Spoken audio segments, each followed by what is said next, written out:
Hi guys, Ntlantla Lux, Soweto Parliament, Great Empire of Kermit.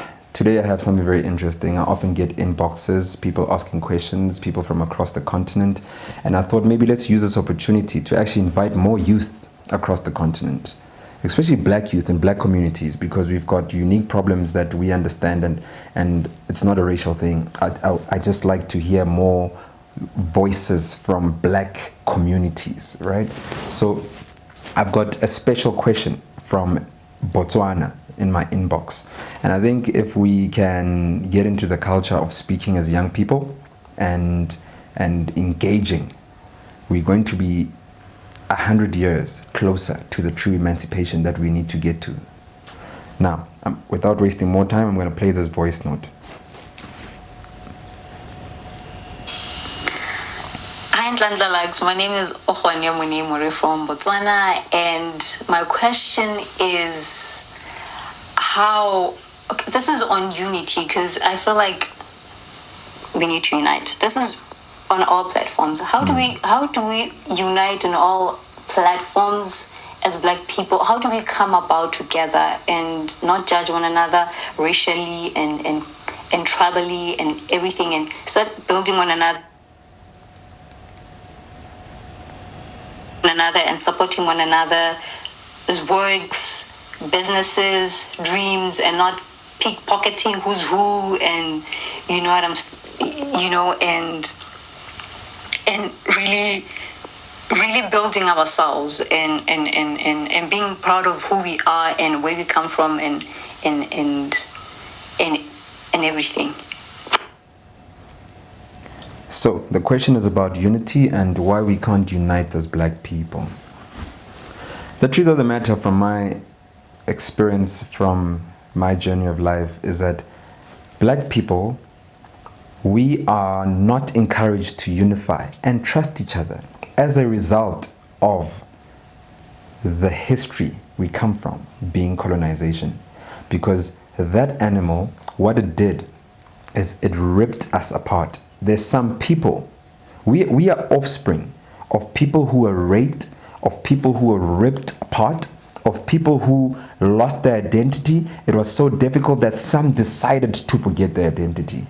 Some decided it's even better not to teach your kids about being African, because the systems and the entire world was literally brutally ripping whatever is African, whatever is black. They were ripping it apart. So my little intelligence tells me that for us to achieve a point of unity and a point of togetherness and a point of trust amongst black communities and black people, there's only one way of achieving such. If we can look at who and what we were pre-colonization, because Africa was in the best state of harmony. The average men and women were millionaires through the land and through livestock and everything else. Colonization took freedom from and took the wealth of the continent and the land from a system that was in place.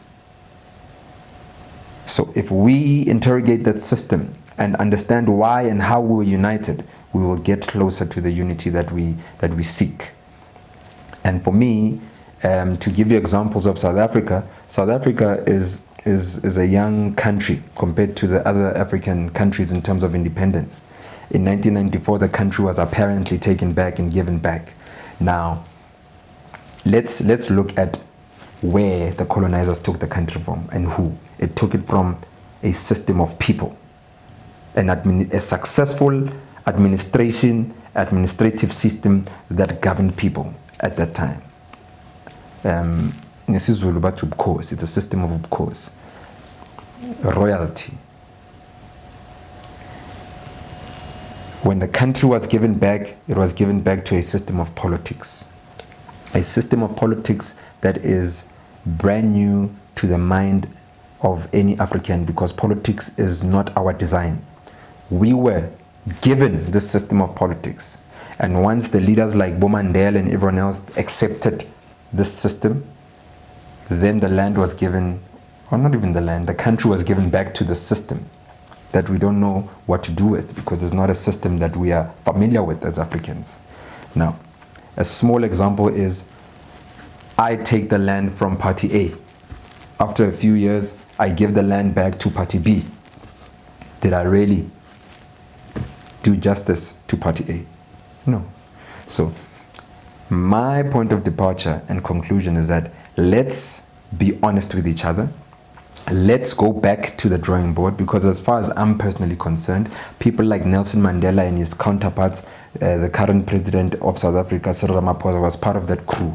Whatever they negotiated with those criminals, being the colonizers and apartheid regime people, that negotiation had nothing to do with us, because the beneficiaries of that negotiation are themselves and their kids, not the communities. As we speak, I'm speaking from Soweto. I'm in my house in Soweto.